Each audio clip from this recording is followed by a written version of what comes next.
Welcome back, night owls and history lovers. I'm here to take you on another journey through time, one that might just be the perfect companion for your evening wind down. Before we dive into tonight's story, if you're new here, hit that subscribe button and join our community of fellow history enthusiasts. And if you're enjoying these late-night historical journeys, show some love with a like. It really helps the channel grow. Now, I'm curious, where are you listening to this from tonight?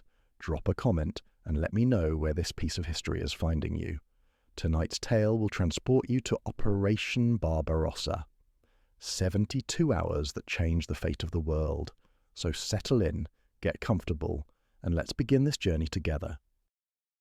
On the night of June 21st, 1941, a Wehrmacht sergeant named Alfred Liskov did something that would alter the course of world history. He swam across the Bug River in the darkness of night, abandoning his unit, and surrendered himself to Soviet guards at the border. Breathless and desperate, he delivered a message that would shock the world. Tomorrow morning at 4 o'clock, Hitler will attack the Soviet Union with 3.8 million soldiers. But when this message reached Moscow, Stalin refused to believe it. Even more shocking, he ordered that Liskov be shot dead as an enemy agent.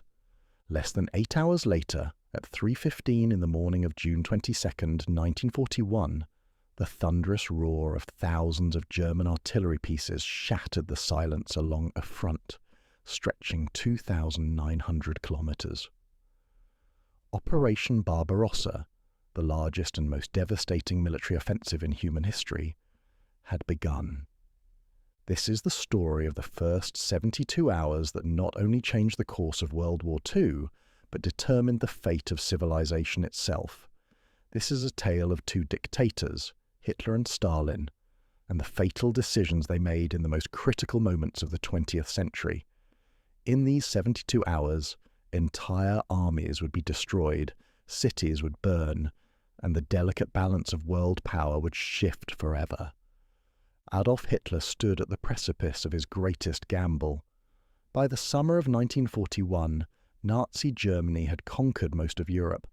France had fallen in a stunning 6-week campaign. Britain stood alone, battered but not broken. The Battle of Britain had ended in German defeat, and the Luftwaffe lay bloodied. Any rational military leader would have consolidated gains, perhaps sought peace with Britain, or focused on the Mediterranean theatre. Instead, Hitler chose to shatter the non-aggression pact he had signed with Stalin just 2 years earlier and open a second front against the largest country on earth. This decision would prove to be the beginning of his downfall. But in June 1941, Hitler believed he was about to complete his destiny as the master of Europe. The decision to invade the Soviet Union wasn't born of military necessity. It was ideological obsession mixed with fatal overconfidence. Hitler had convinced himself that the Soviet Union was a house of cards that would collapse with a single kick. In a meeting with his generals in July 1940, he declared, "Russia's destruction must therefore be made part of this struggle. The sooner Russia is crushed, the better." The genesis of Barbarossa. The planning for Operation Barbarossa began in earnest in December 1940, when Hitler issued Führer Directive 21, the formal order for the invasion of the Soviet Union. The directive was chillingly clear. The German armed forces must be prepared to crush Soviet Russia in a quick campaign even before the conclusion of the war against England. The German High Command, led by General Franz Halder, Chief of the Army General Staff, developed a strategy that called for a lightning campaign lasting no more than 4 months. The German military plan called for an advance to the so-called AA line, a hypothetical boundary running from the port of Archangel in northern Russia to Astrakhan on the Caspian Sea. Beyond this line, Hitler believed, lay only scattered resistance and vast empty territories that could be colonized by German settlers. But this wasn't merely about territory or even strategic advantage.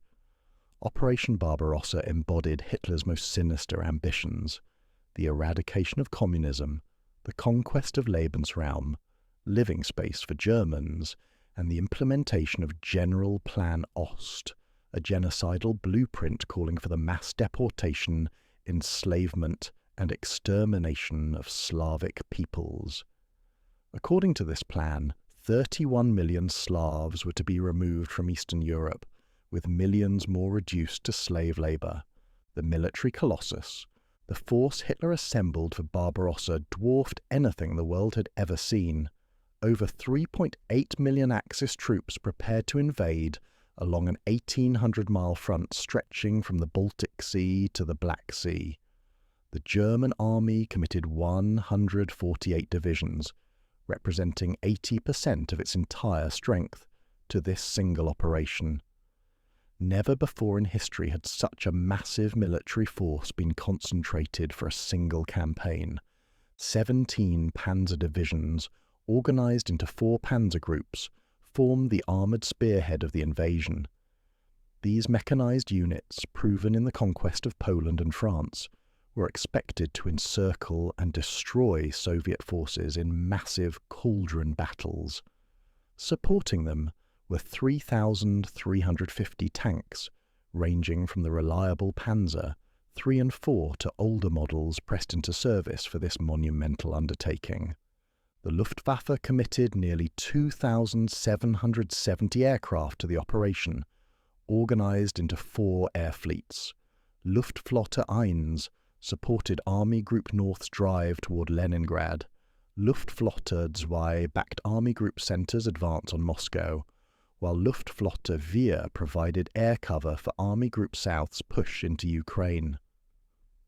The Romanian Air Force added another 500 aircraft to the Axis total.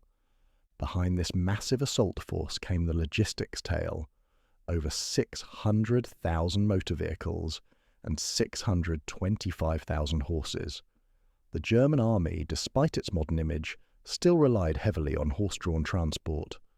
For Operation Barbarossa, the Wehrmacht requisitioned horses from across occupied Europe, creating one of the largest cavalry forces in military history, albeit one used primarily for logistics rather than combat. The three-pronged attack. The German plan divided the massive front into 3 primary axes of advance, each with specific objectives that Hitler believed would lead to Soviet collapse within months. Army Group North, commanded by Field Marshal Wilhelm Ritter von Lieb, consisted of 26 divisions, including 3 panzer divisions. Their mission was to advance through the Baltic states, capture Leningrad, and link up with Finnish forces fighting in the north.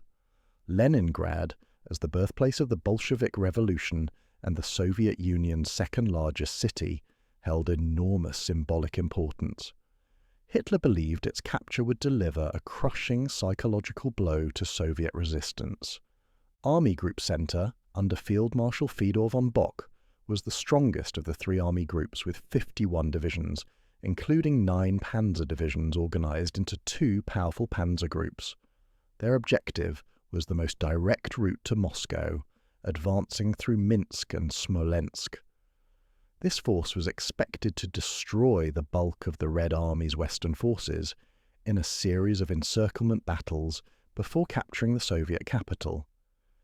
Hitler and his generals believed that the fall of Moscow would effectively end Soviet resistance. Army Group South, commanded by Field Marshal Gerd von Rundstedt, comprised 57 divisions, including 5 panzer divisions. Their mission was to conquer Ukraine, the Soviet Union's breadbasket and industrial heartland.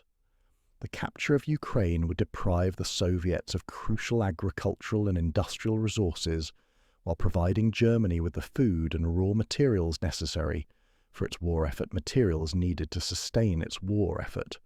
Romanian and Hungarian forces would support this southern offensive. The plan appeared flawless on paper.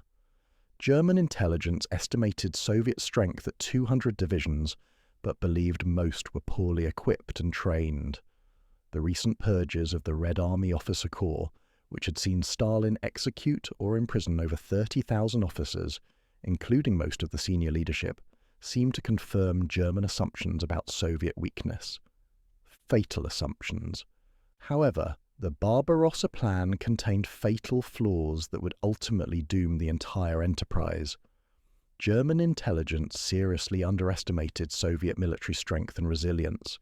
They assumed the Red Army would collapse after losing its border armies, but failed to account for the Soviet Union's ability to mobilize fresh reserves from its vast interior. The plan also revealed a fundamental misunderstanding of Soviet geography and climate. German logistics experts calculated they could supply their forces for an advance of 300 miles beyond their railheads, but the distances in Russia were far greater than anything they had encountered in Western Europe. The primitive road network would turn into impassable mud with the autumn rains, and the Russian winter would arrive earlier and prove more brutal than anticipated. Perhaps most critically, the plan assumed a short campaign. German industry had not been mobilized for a prolonged war on the scale that would be required in Russia. Unlike the Soviet Union, which was already on a total war footing, Germany was still producing consumer goods and maintaining peacetime living standards for its civilian population. This would prove to be a decisive disadvantage as the war dragged on. The paranoid dictator. While Hitler prepared his war machine for the greatest invasion in history, Joseph Stalin sat in the Kremlin, willfully blind to the gathering storm. The Soviet leader's paranoia, which had served him well in his rise to power, now became his greatest weakness. Stalin had spent the previous 4 years systematically destroying the Red Army's leadership in the Great Purge, executing or imprisoning virtually every competent senior officer on charges of treason and conspiracy. By 1941, the Red Army was led by officers promoted far beyond their experience and capability. The average Soviet division commander had held his position for less than a year. The institutional knowledge built up over decades of military development had been wiped out in Stalin's quest to eliminate any potential threat to his rule. Marshal Mikhail Tukhachevsky, the brilliant military theorist who had developed Soviet deep battle doctrine, had been shot as a German spy in 1937, along with 7 other marshals and thousands of other officers. Yet Stalin's paranoia extended beyond his own military. He was convinced that Britain was trying to drag the Soviet Union into war with Germany to save itself from German invasion. Every warning about German intentions was dismissed as British propaganda, designed to manipulate him into breaking his non-aggression pact with Hitler. This fatal misconception would cost millions of Soviet lives. Warnings ignored. The warnings came from everywhere, and Stalin ignored them all. British intelligence, based on ultra-intercepts of German communications, repeatedly warned the Soviets of the impending attack. Winston Churchill personally sent a message to Stalin in April 1941, stating that German forces were massing on the Soviet border. Stalin dismissed it as a British trick to involve the Soviet Union in war with Germany. Soviet intelligence agents throughout Europe reported massive German troop movements eastward. Richard Sorge, the master Soviet spy operating in Japan, sent detailed intelligence about the timing and scale of the planned German attack. His messages, based on information from sources within the German embassy in Tokyo, accurately predicted the invasion would begin in late June. Stalin not only ignored these warnings, but ordered Sorge to stop sending disinformation. German reconnaissance flights over Soviet territory increased dramatically in the weeks before the invasion, with over 300 violations of Soviet airspace recorded in the first 3 weeks of June alone. When Soviet commanders requested permission to shoot down these intruders, Stalin refused, fearing it might provoke the Germans. Some German reconnaissance pilots even made emergency landings on Soviet airfields, and were politely refueled and sent on their way. Most tellingly, German deserters and defectors increasingly brought word of the impending attack. Alfred Liskov was only the most famous of dozens of German soldiers who tried to warn the Soviets. Some were communist sympathizers, others were simply horrified by the crimes they knew would be committed. Without exception, Stalin ordered them all shot as provocateurs. The Red Army unprepared. The result of Stalin's willful blindness was a Red Army caught completely off guard. Along the entire western frontier, Soviet forces were positioned not for defense, but for the execution of offensive operations that existed only in Stalin's imagination. The dictator had convinced himself that if war came, it would be the Red Army that would strike first, carrying the revolution into Western Europe. Soviet forces were deployed in vulnerable forward positions, concentrated near airfields and supply depots that made perfect targets for German attack. The new fortifications of the Molotov Line, built along the borders established after the Soviet invasion of Poland and the Baltic states, were incomplete and poorly manned. Meanwhile, the older Stalin Line fortifications had been abandoned and stripped of their weapons. The Red Army's equipment situation was chaotic. The force was in the middle of a massive modernization program, with new tanks like the T-34 and KV-1 being produced alongside obsolete models left over from the 1930s. Many units had a mixture of old and new equipment that complicated training and maintenance. Spare parts were scarce, and much of the Air Force consisted of outdated aircraft, sitting in neat rows on forward airfields, perfect targets for the coming German air assault. Communication systems were primitive and unreliable. Many Soviet units lacked radio equipment and depended on telephone lines that would be easily cut by German artillery and air attacks. Command and control would quickly break down once the fighting began, leaving isolated units without orders or coordination. The Night of Denial. On the night of June 21st to 22nd, 1941, as German forces moved into their final positions, Stalin still clung to the delusion that war could be avoided. At 12:30 a.m., just hours before the invasion, Defense Minister Semyon Timoshenko and Chief of General Staff Georgy Zhukov arrived at Stalin's dacha with urgent reports of German preparations for attack. Border guards reported the sound of tank engines and the removal of German wire obstacles along the frontier. Stalin's response was to issue Directive Number 1, ordering Soviet forces to be ready to repulse a surprise attack, but specifically forbidding any action that might provoke the Germans. Soviet troops were not to occupy firing positions, aircraft were not to be dispersed, and under no circumstances were they to cross the border. The directive, sent out just hours before the German attack, ensured that Soviet forces would be caught in the most vulnerable possible position. When the first reports of German artillery fire reached Moscow at 3:30 a.m., Stalin initially refused to believe them. He was convinced this was either a provocation by rogue German commanders or a mistake that could be resolved diplomatically. It was not until 4 a.m., when reports of attacks along the entire front could no longer be denied, that Stalin finally accepted the reality of war. Even then, his first instinct was to minimize the crisis. He ordered a second directive sent to Soviet forces, still hoping to contain the conflict. Soviet commanders were authorized to attack German forces, but were specifically forbidden from crossing the German border or flying over German territory. Stalin apparently believed he could limit the scope of the war and perhaps negotiate a settlement. The collapse begins.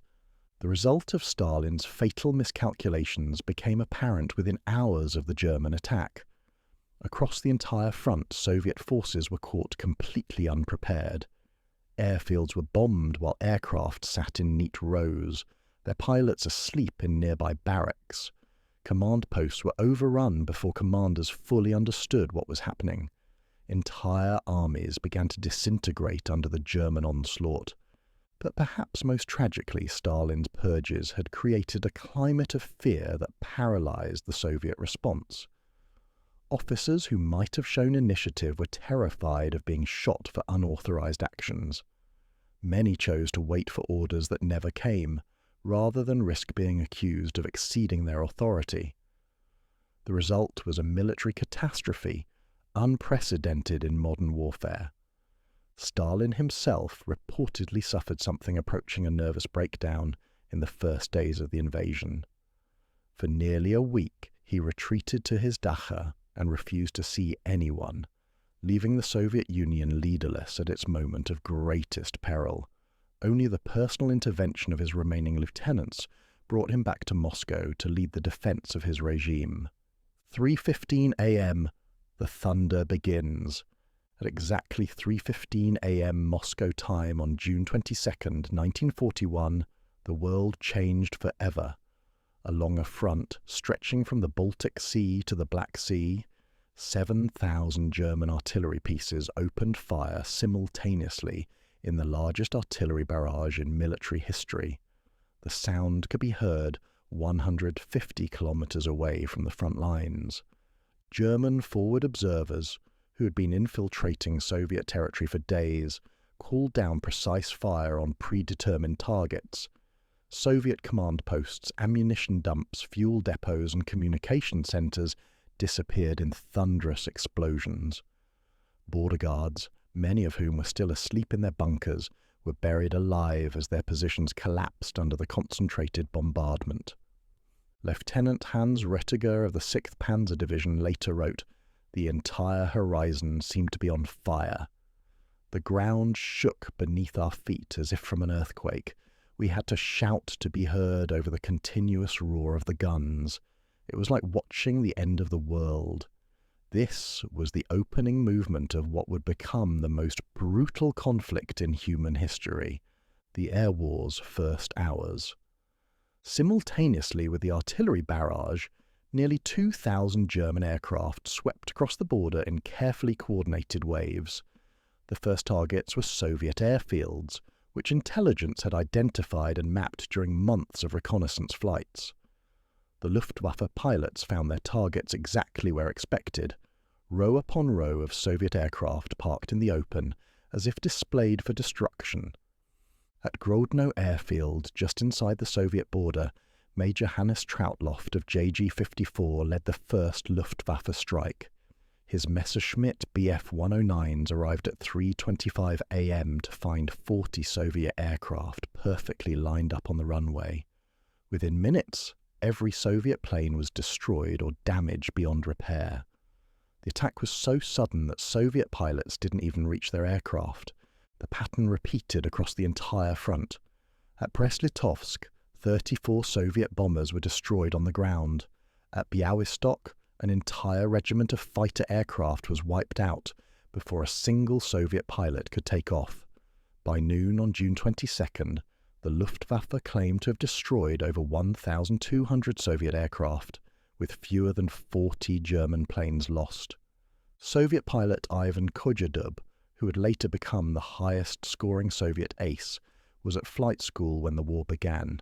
He recalled, "We heard explosions and saw smoke rising from our airfield. When we reached the flight line, we found our training aircraft in flames. It was only then that we learned we were at war. Everything we had trained for was gone in the first hour." Fortress Brest-Litovsk, symbol of resistance. While most Soviet positions crumbled under the initial German assault, one fortress would become a symbol of desperate resistance. The Brest Fortress, built by the Russians in the 19th century and modernized by the Poles in the 1930s, sat directly in the path of German Army Group Center's advance.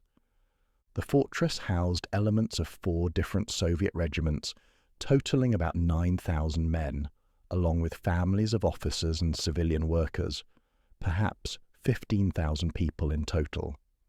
At 3:15 a.m., German artillery concentrated massive firepower on this single target.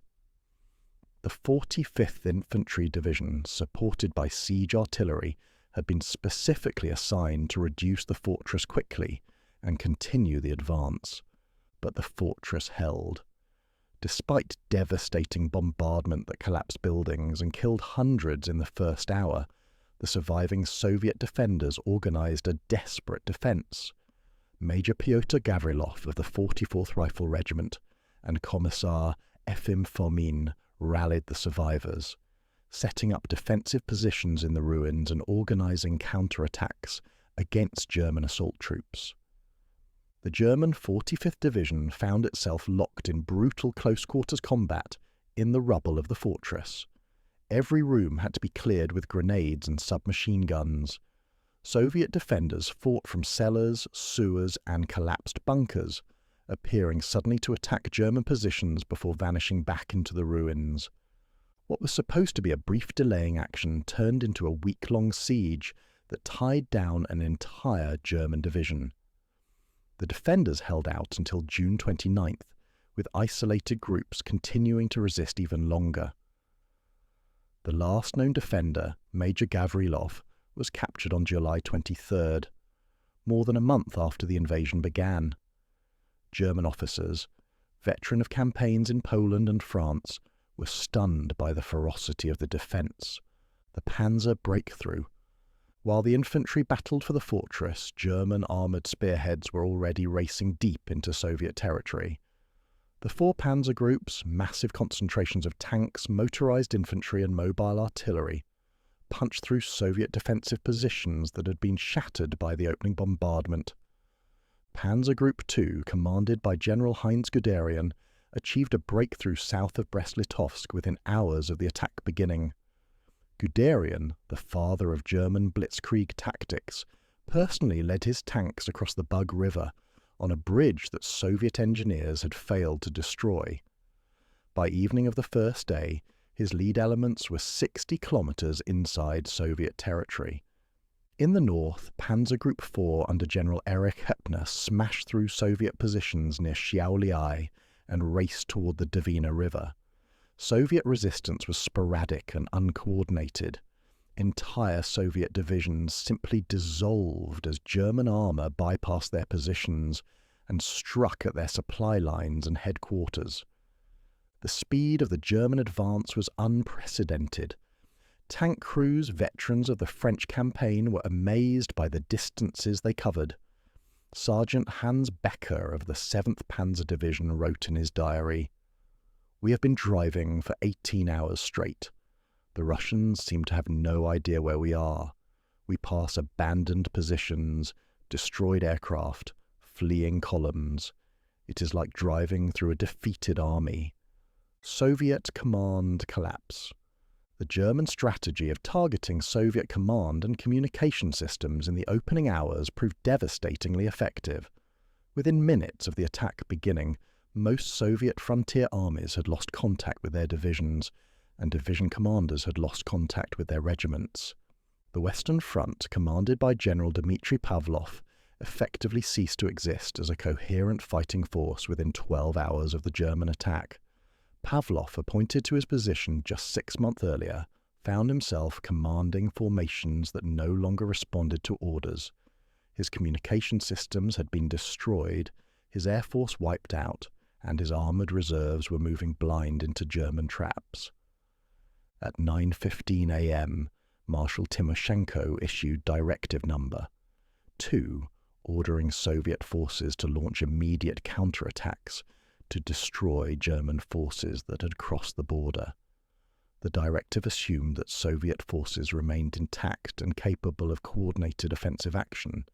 In reality, most units that received the order were already surrounded or destroyed.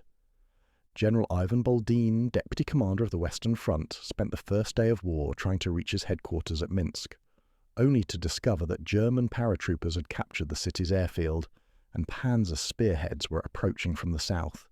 The entire structure of Soviet command and control had collapsed in less than 24 hours.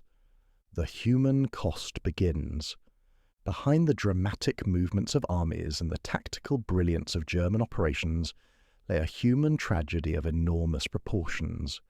The German attack was not merely a military operation, but the beginning of a genocidal war aimed at the destruction of entire populations. Following closely behind the Wehrmacht came the Einsatzgruppen, special SS units tasked with the mass murder of Jews, communist officials, and Soviet intellectuals. Within days of the invasion, these units began systematic massacres that would eventually claim over 1 million lives. The rules of war, tenuous as they were, had been abandoned entirely. Soviet prisoners, when they were taken at all, faced starvation, disease, and execution. German planners had made no provision for feeding or housing the massive numbers of prisoners they expected to capture. Prisoner of war camps were little more than open fields surrounded by barbed wire, where captured Soviet soldiers died by the thousands from hunger and exposure. Civilian populations faced terror bombing, summary execution, and forced deportation. German aircraft strafed refugee columns fleeing the advancing armies. Artillery deliberately targeted hospitals, schools, and residential areas. The Wehrmacht's own records document the systematic destruction of Soviet civilian infrastructure, a violation of international law that German commanders justified as military necessity. The die is cast. By midnight on June 22, 1941, just 21 hours after the invasion began, it was clear that the world had entered a new and terrible phase of warfare. German forces had advanced up to 80 kilometers in some sectors, destroyed over 1,000 Soviet aircraft, and surrounded hundreds of thousands of Soviet troops. But the very success of the German attack contained the seeds of future disaster. The enormous front, the vast distances, the primitive road network, all the factors that German planners had dismissed or underestimated, were already beginning to strain the Wehrmacht's resources. Supply lines were stretching, mechanical breakdowns were increasing, and the first signs of Soviet resistance were appearing. More ominously, the German leadership had fatally underestimated their enemy's capacity for resistance and regeneration. While border armies collapsed, the vast Soviet interior was already mobilizing reserves. Factory workers were being formed into militia units, industrial plants were being evacuated eastward, and Stalin's regime, though shaken, was beginning to organize for total war. The first 24 hours of Operation Barbarossa had been a German triumph, but they had also set in motion forces that would ultimately destroy the Third Reich and reshape the entire world. The die had been cast, and there would be no turning back from the abyss that now opened before all the peoples of Eastern Europe. Dawn brings destruction. As the sun rose on June 22, 1941, across the vast expanse of Eastern Europe, the true scale of the catastrophe befalling the Soviet Union became apparent. German reconnaissance aircraft, flying unchallenged through Soviet airspace, sent back reports that exceeded even the most optimistic German expectations. Entire Soviet armies were in full retreat, airfields lay in ruins, and major cities were already threatened by advancing German spearheads. The speed of collapse was staggering. The Soviet Fourth Army, positioned to defend the approaches to Minsk, had effectively ceased to exist as a fighting force. Its commander, General Alexander Korobkov, had lost contact with most of his divisions by 6 a.m. and would be executed by Stalin within days for his cowardice and treachery. The reality was that no commander could have prevented the disaster that overtook his forces in those first critical hours. At Kaunas, capital of recently annexed Lithuania, German paratroopers seized key bridges before Lithuanian defenders even knew war had begun. By 7 a.m., advance elements of Panzer Group 4 were crossing the Nemunas River, having covered nearly 50 kilometers in less than 4 hours.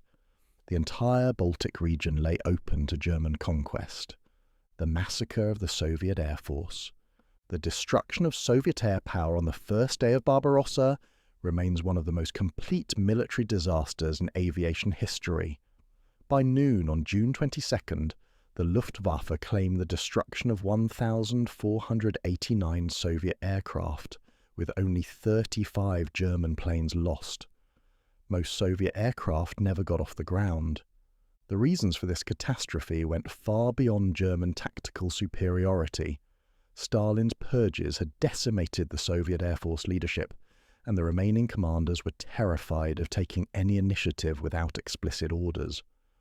When German attacks began, many Soviet pilots were ordered to wait for further instructions, rather than scramble to defend their airfields.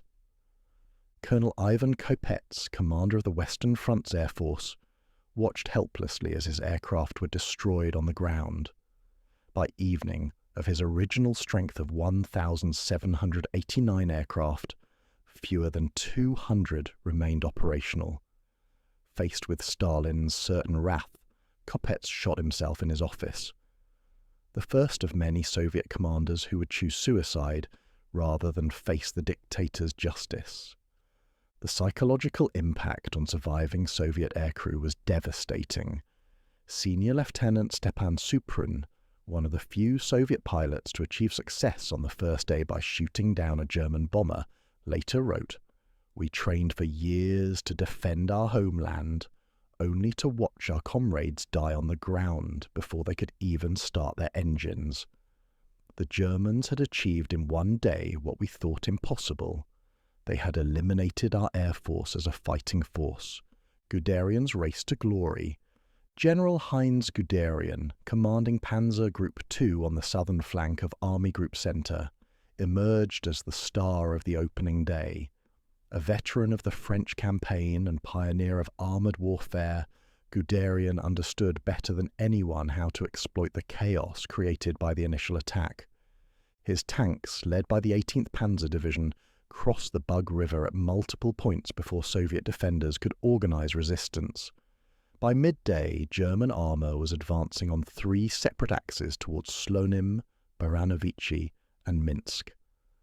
Soviet attempts at counterattack were brushed aside by combined arms tactics that the Red Army had no answer for.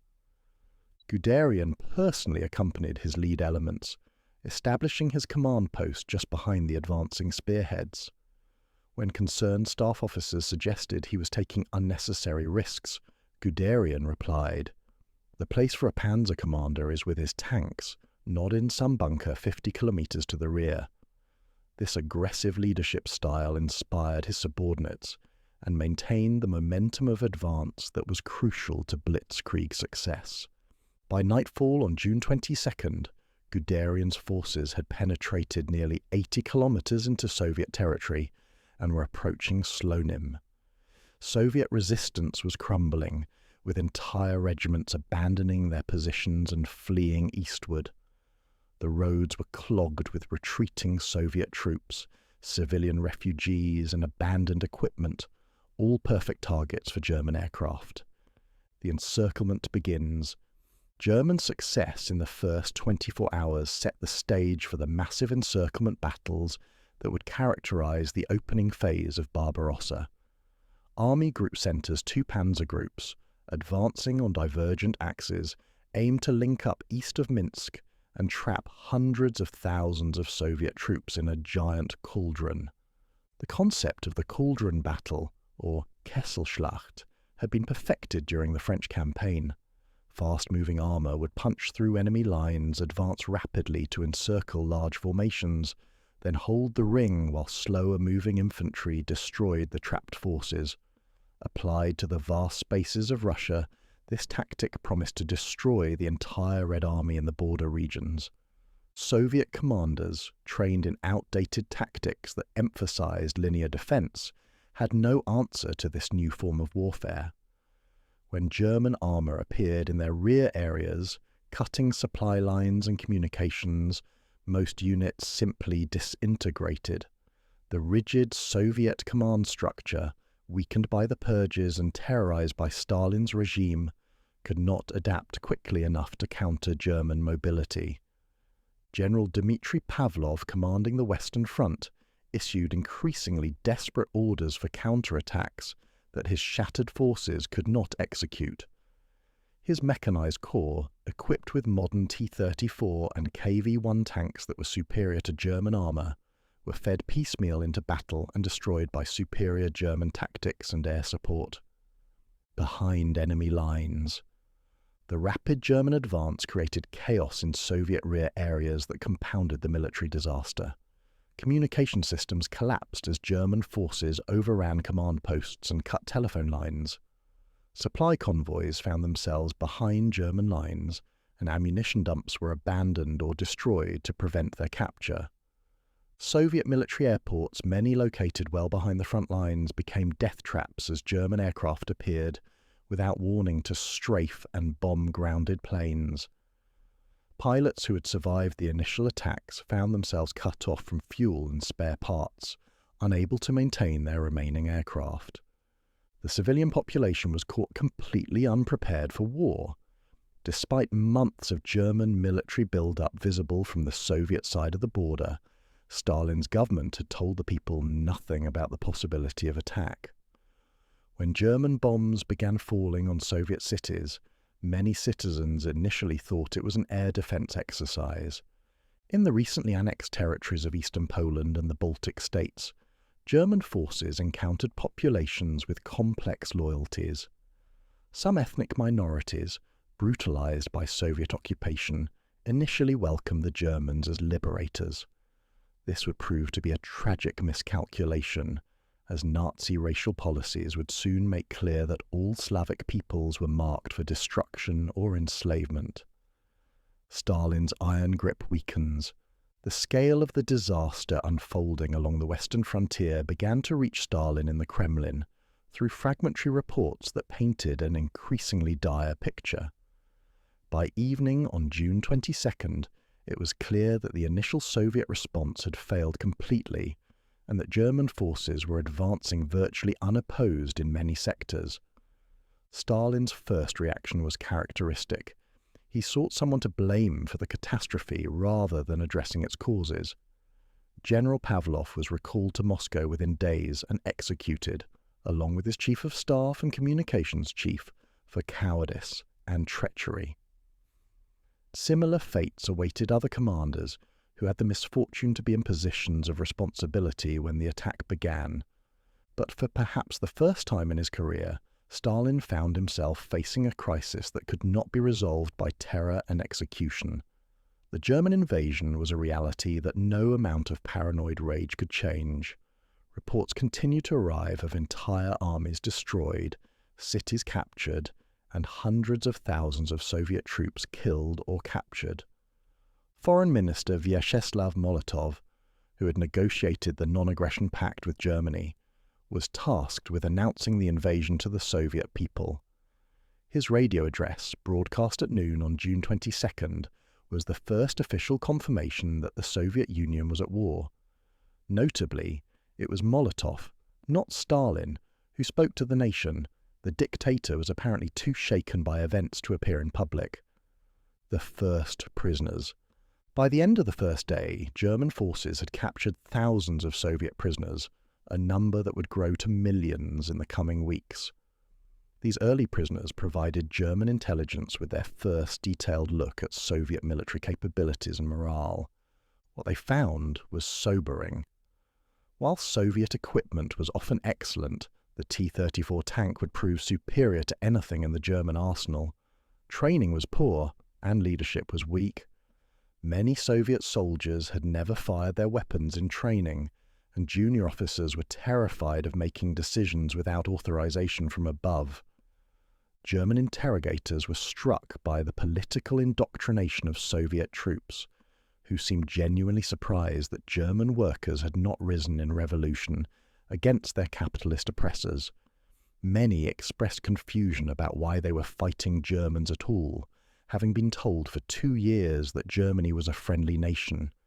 However, the German treatment of Soviet prisoners would soon eliminate any possibility of political exploitation. Nazi ideology classified Slavs as subhuman, and Soviet prisoners of war were denied the protection of international law. Within days, mass executions of commissars and Jewish prisoners had begun, setting a pattern of atrocity that would characterize the entire Eastern Front. Technology meets reality. The first day of Barbarossa also revealed important technical lessons that would influence the course of the campaign. German tanks, designed for the roads of Western Europe, began to show mechanical problems on the primitive tracks of Eastern Europe. The Panzer forces reported higher than expected breakdown rates, especially among the older Panzer I and II models that made up a significant portion of German strength. Soviet resistance, while initially ineffective, demonstrated technological capabilities that surprised German commanders. The few T-34 tanks that engaged German armour proved nearly invulnerable to standard German anti-tank weapons. The massive KV-1 heavy tank was even more formidable, with armour that could stop anything the Germans could fire at it. German infantry encountered Soviet artillery that was both more numerous and more effective than intelligence had predicted. The Katyusha rocket launcher, first used in combat during the opening battles, created psychological terror among German troops with its distinctive howling sound and devastating explosive power. The long night. As darkness fell on June 22, 1941, German forces consolidated their gains and prepared for the next phase of operations. In 21 hours of fighting, Army Group Centre had advanced up to 80 kilometres. Army Group North had secured bridgeheads across major rivers, and Army Group South had begun its drive into Ukraine. The statistics were staggering. Over 1,000 Soviet aircraft destroyed, hundreds of tanks captured or destroyed, and tens of thousands of prisoners taken. Entire Soviet divisions had simply vanished from German intelligence maps. It appeared that the Red Army was on the verge of complete collapse. But even in victory, some German commanders noted ominous signs. The distances were greater than anything they had encountered before. Supply lines were already stretching thin, and Soviet resistance, while ineffective, showed a desperate determination that had been absent in Western Europe. Most concerning was the sheer size of the Soviet Union. Even the most successful advance barely dented the vastness of Russian territory. As German soldiers settled down for their first night on Soviet soil, many wrote letters home describing their easy victory. Few realized they had just taken the first steps into a conflict that would ultimately destroy the Third Reich and claim over 27 million lives. The first day of Operation Barbarossa was ending, but the real test of German ambitions was just beginning. June 23rd. No rest for the Wehrmacht. Dawn on June 23rd, 1941, brought no respite for the shattered Soviet forces along the western frontier. If anything, the second day of Operation Barbarossa would prove even more devastating than the first. German commanders, euphoric over their initial success, pushed their forces forward with renewed vigour, determined to complete the destruction of Soviet resistance before it could reorganize. The weather remained perfect for mobile operations, clear skies that allowed the Luftwaffe to operate at maximum efficiency, and dry ground that permitted tanks to advance cross-country at high speed. German meteorologists predicted the good weather would continue for weeks, a forecast that would prove tragically optimistic. General Franz Holder, chief of the German Army General Staff, wrote in his diary, "The enemy was tactically surprised along the entire front. All bridges across the Bug and other rivers were in our hands undamaged. The entire leadership is disrupted. The enemy is reacting hesitantly and without unity." The German High Command was already beginning to plan for the post-war occupation of Soviet territory. The race to Minsk. The prize that beckoned most tantalizingly to German forces was Minsk, the capital of Belarus and the key to the entire central sector. The city lay at the intersection of major road and rail networks, making it essential for German supply lines. More importantly, its capture would trap huge numbers of Soviet troops in the developing encirclement. Guderian's Panzer Group II, advancing from the south, made spectacular progress on the second day. His lead elements covered another 60 kilometers, brushing aside desperate Soviet counterattacks and racing through countryside, littered with abandoned equipment. Soviet attempts to establish defensive lines were frustrated by the speed of German advance and the complete absence of air cover. From the north, General Hermann Hoth's Panzer Group III was making equally impressive progress. His 7th Panzer Division, commanded by General Hans Freiherr von Funk, had covered over 100 kilometers in 36 hours and was approaching Vilnius. The The two panzer groups were converging on Minsk like the jaws of a massive trap. Soviet General Ivan Boldin, deputy commander of the Western Front, was desperately trying to organize some form of coherent resistance. With most communications severed and his superior General Pavlov effectively out of contact, Boldin found himself commanding fragments of divisions scattered across hundreds of square kilometers. His attempts to coordinate counterattacks were frustrated by lack of information and the rapid pace of German advance. Luftwaffe supremacy. The German Air Force continued its devastating assault on Soviet air power on the second day, claiming another 500 aircraft destroyed. More importantly, the Luftwaffe began to shift its focus from airfields to direct support of ground forces, providing the close air support that made German blitzkrieg tactics so effective. Stuka dive bombers, flying in formations of 30 or more aircraft, decimated Soviet troop concentrations and supply columns. The psychological effect of their screaming sirens was almost as important as their explosive payload. Soviet soldiers, with no air cover and minimal anti-aircraft protection, were terrorized by attacks they could neither prevent nor counter. German fighter aircraft roamed freely over Soviet territory, strafing trains, supply convoys, and retreating columns. The few remaining Soviet fighters that managed to take off were overwhelmed by experienced German pilots flying superior aircraft.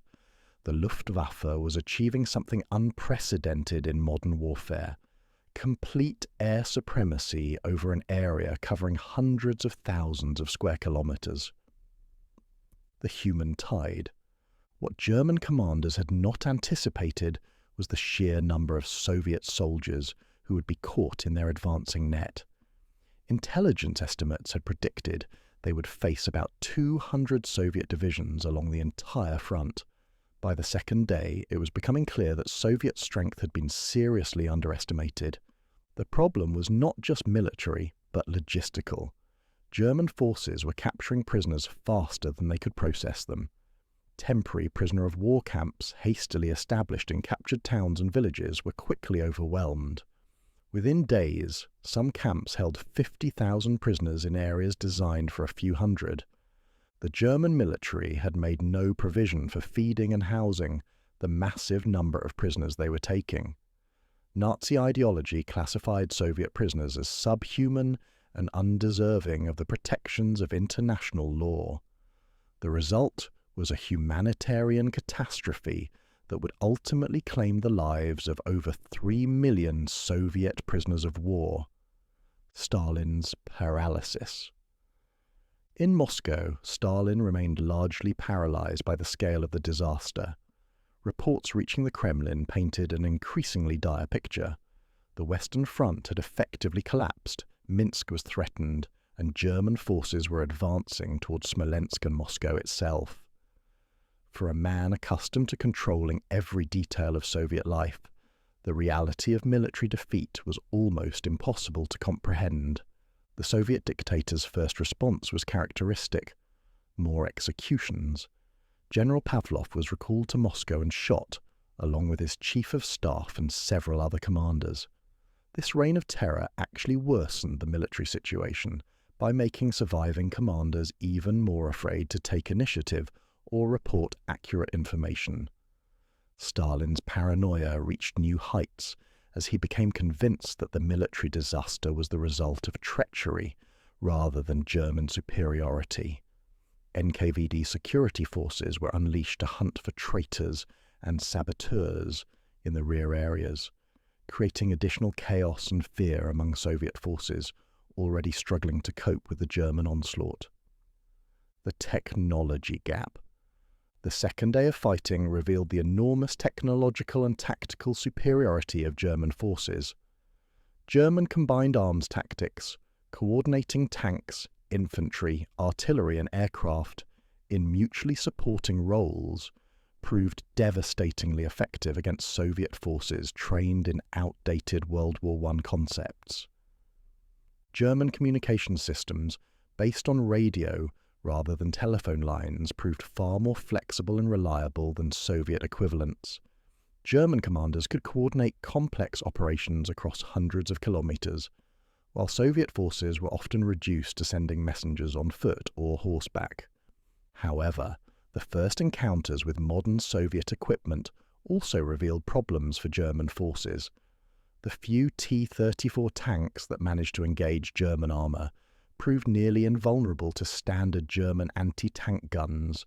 German tank crews reported in alarm that their shells simply bounced off the sloped armour of the Soviet tanks. The civilians pay. Behind the advancing German armies came the Einsatzgruppen, SS units tasked with implementing Nazi racial policies in occupied territory. Within 48 hours of the invasion, mass executions of Jews, communist officials and intellectuals had begun across the occupied territories. The civilian population found itself caught between the collapsing Soviet forces and the advancing Germans. In many areas, Soviet troops fleeing eastward engaged in scorched earth tactics, destroying bridges, fuel depots, and food supplies to deny them to the enemy. This left civilian populations without resources and vulnerable to German reprisals. German forces, indoctrinated with Nazi racial theories, showed little concern for civilian casualties. Artillery and air attacks targeted cities and towns without regard for non-combatants. The rules of war, already weakened by Nazi ideology, were completely abandoned in what Hitler had declared a war of racial extermination. The trap closes.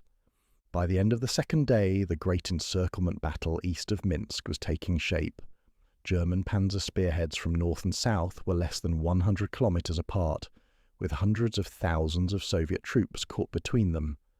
The Western Front, which had begun the war with nearly 700,000 men, was on the verge of complete destruction. Soviet attempts to break out of the developing encirclement were frustrated by German air power and the collapse of command and control systems. Individual units and small groups of soldiers tried desperately to escape eastward, but most were caught by German armour or aircraft. The roads leading east from Minsk became killing fields littered with destroyed vehicles and abandoned equipment. German commanders were already looking beyond the immediate battle to the next phase of operations. With the Western Front destroyed, the road to Moscow would lie open. Preliminary orders were issued for the advance beyond Smolensk toward the Soviet capital. The war, which Hitler had predicted would last only a few months, seemed to be proceeding exactly according to plan. But even in the euphoria of victory, some German officers noted troubling signs. The vast distances of Russia were already straining German supply lines, and mechanical breakdowns were increasing as tanks and vehicles operated far beyond their designed limits. Most ominously, despite the collapse of organized resistance, individual Soviet soldiers continued to fight with a determination that surpassed anything the Germans had encountered in Western Europe. 72 hours after the first German artillery shell screamed across the Bug River, the world had irrevocably changed. By dawn on June 25, 1941, German forces had advanced up to 200 kilometers into Soviet territory, destroyed over 2,000 Soviet aircraft, captured hundreds of thousands of prisoners, and effectively eliminated 3 entire Soviet armies. The speed and completeness of German victory exceeded even the most optimistic predictions. General Holder confided to his diary, "It is probably no overstatement to say that the Russian campaign has been won in the space of 2 weeks." The German High Command was already beginning to plan for the post-war division of Soviet territory and the deployment of forces to other theatres. Yet beneath the surface of triumph, the seeds of ultimate disaster were already visible to those with eyes to see. The vast distances that had seemed manageable on maps were proving exhausting in reality. Supply lines stretched across hundreds of kilometers of primitive roads were beginning to break down. Most ominously, while organized Soviet resistance had collapsed, the fighting spirit of individual Soviet soldiers remained unbroken. The Minsk cauldron, The crowning achievement of these first 72 hours was the successful completion of the first great encirclement battle of the Eastern Front. On June 25th, advance elements of Guderian's Panzer Group 2 and Hoth's Panzer Group 3 linked up east of Minsk, trapping an estimated 400,000 Soviet soldiers in a massive cauldron. The scene inside the encirclement was apocalyptic. Hundreds of thousands of Soviet soldiers, cut off from supplies and command, wandered through forests and swamps in desperate attempts to escape. German aircraft strafed refugee columns continuously, while artillery pounded any concentration of troops. The few Soviet attempts to break out were crushed by German armour and infantry. General Ivan Boldin, trapped with his men inside the cauldron, later wrote, "The forest was full of wandering soldiers, many wounded, all hungry and exhausted. Officers had lost contact with their units. We could hear German voices getting closer each day. It was clear that organized resistance was impossible. All we could do was try to save as many men as possible by breaking out in small groups." The German Second Army, following behind the Panzer spearheads, was tasked with destroying the trapped Soviet forces. What followed was not so much a battle as a massacre. Soviet soldiers, without air cover, adequate ammunition, or communication with higher headquarters, were systematically hunted down and destroyed. By July 9th, when organized resistance finally ended, the Germans claimed to have captured 324,000 prisoners and killed an estimated 100,000 more. Stalin's awakening. The scale of the disaster finally penetrated Stalin's wall of denial. On June 25th, the Soviet dictator emerged from his dacha where he had retreated after the initial shock of invasion. The man who returned to the Kremlin was changed. Gone was the confident master of the Soviet Union, replaced by a leader who finally understood the mortal threat facing his regime. Stalin's first major decision was to establish the State Defense Committee, GKO, a super cabinet that would coordinate all aspects of the Soviet war effort. More importantly, he began to listen to his military advisors, particularly General Georgy Zhukov, who had been urging a more realistic approach to the military situation. But Stalin's awakening came at a terrible cost. 3 Soviet armies, the 3rd, 10th and 13th, had been effectively destroyed in just 72 hours. The Western Front, which had been the strongest of the Soviet frontier forces, existed only on paper. The road to Moscow lay open, and German panzer spearheads were already racing towards Smolensk. The price of purges. The first 72 hours of Barbarossa starkly revealed the price Stalin had paid for his paranoid purges of the Red Army leadership. The Soviet military, deprived of experienced commanders and paralyzed by fear of the NKVD, had proven incapable of responding effectively to German attack. General Pavlov, the unfortunate commander of the Western Front, was recalled to Moscow on June 25th and shot 4 days later.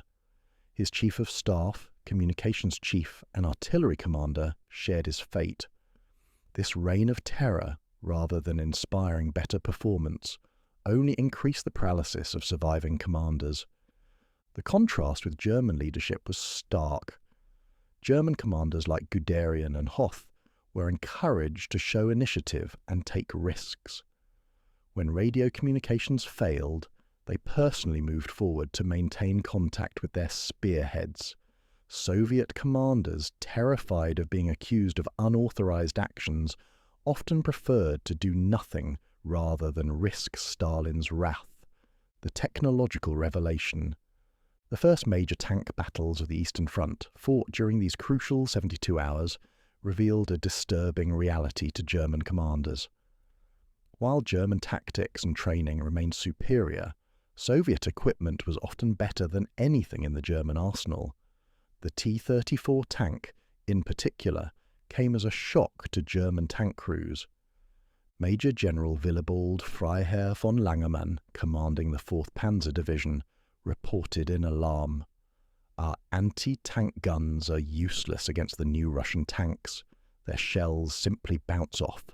We need new weapons urgently, or we will lose our advantage in armoured warfare. This would prove to be a prophetic warning. The few KV-1 heavy tanks encountered by German forces proved even more formidable. One famous incident saw a single KV-1 block a German supply route for days, immune to all German anti-tank weapons. Only a direct hit from an 88mm anti-aircraft gun finally destroyed it. German officers began to realize that their technological superiority was not as great as they had assumed. The logistics nightmare begins. Perhaps most ominously for German prospects, the first 72 hours revealed the enormous logistical challenges of operating in the Soviet Union. The primitive road network, designed for horse-drawn traffic, quickly broke down under the weight of German mechanized divisions. Vehicles designed for Western European roads began to suffer mechanical failures at alarming rates. Fuel consumption exceeded all projections as tanks and vehicles operated cross-country and at high speeds for extended periods. Ammunition expenditure was higher than expected due to the intensity of fighting and the need to destroy enormous quantities of abandoned Soviet equipment. Most critically, the German supply system, designed for the shorter campaigns in Western Europe, was already showing signs of strain. General Eduard Wagner, the German army's chief quartermaster, wrote prophetically, "The distances here are unlike anything we have experienced. Our supply columns are stretched across hundreds of kilometers of poor roads. If the Russians can organize effective resistance once they recover from the initial shock, our logistics will become a critical vulnerability." The Soviet Phoenix. Yet even as German forces celebrated their victories, the Soviet Union was beginning to demonstrate the resilience that would ultimately doom the German invasion.